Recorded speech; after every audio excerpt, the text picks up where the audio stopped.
And one important aspect I found sir, ఎందుకంటే ఎక్కడో Srikakulam border డిస్ట్రిక్ట్స్లో ఏపీ నుంచి, అట్ ద సేమ్ టైం తెలంగాణలో రిమోట్ ఏరియాస్ నుంచి స్టూడెంట్స్ చూడడం అనేటువంటిది it's not that surprising, because Amigos will be known in entire Telugu states. But కానీ కర్ణాటక నుంచి some people from Bihar I have seen students coming all over there and studying at Amigos. I'm surprise to see these level of people coming to Amigos in Hyderabad and studying here. And what made, ఎందుకు Amigos చూస్ చేసుకుంటున్నారు వేరే states వాళ్ళు కూడా అంటే, what's your answer?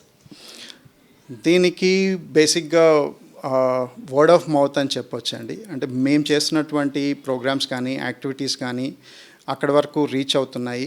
And the people are believing us and they are trusting us. And not only to some states, and even if you find north east states నుంచి కూడా మనకి ఇక్కడికి వస్తూ ఉంటారు students. And we don't want to restrict our presence only for certain places. So ఎక్కడి నుంచైనా రావచ్చు, ఎందుకంటే if they found good they can come, right? So అలాంటప్పుడు ఇది వాళ్ళకి యూజ్ అయ్యే విధంగా తీర్చిదిద్దడం అనేది మా ప్రాసెస్ అండి.